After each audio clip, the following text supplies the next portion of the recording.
When I got the call to shoot the interviews for the U.S. Army's 250th birthday tribute, I knew it would be a meaningful project, but I didn't expect how much it would stay with me. The hardest part of the whole job was packing. I've gotten spoiled by shooting in California with a van full of gear, and downsizing into a few travel bags for a cross-country flight is always a logistical challenge. What do I need and what can I not live without?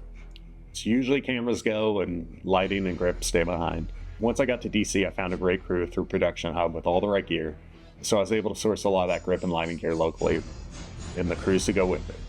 The concept was simple on paper. Interview of Army soldiers on a black background. But the reference image that I was given, a classic side-lit portrait with Rembrandt lighting, felt like a starting point, but not the finish line. So I built upon that. So I added a hair light and a low strip light behind the subject to carve out the jawline. And of course, the night before the shoot, I went out to, local hardware stores, local art stores, everywhere I could go to try and source just some simple kind of gator board, some white cards to just reflect lighting back into that subject eye. The key to a real portrait, the key to seeing the human face is really how these little catch lights in somebody's eye glow, because that's what really makes them human, and that's what makes us connect. So I'm, a real stickler for getting plenty of catch light in people's eyes. So I spent that night before the shoot kind of running around to do that.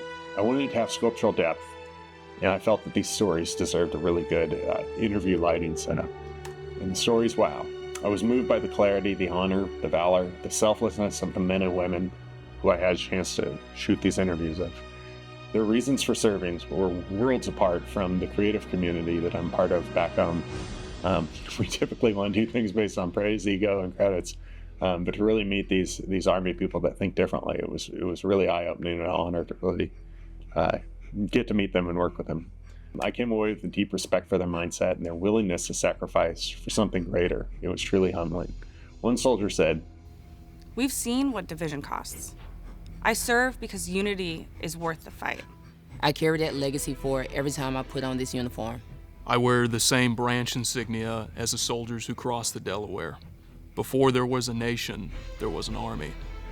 Those lines made it into the final piece, and it was all kind of scored and arranged by creative director Stephen Dalem of Corporate Magic alongside the Army Band.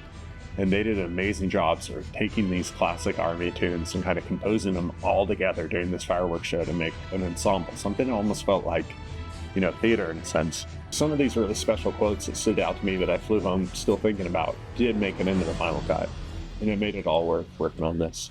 The global fireworks show was seen on every major network, and I was honored to be a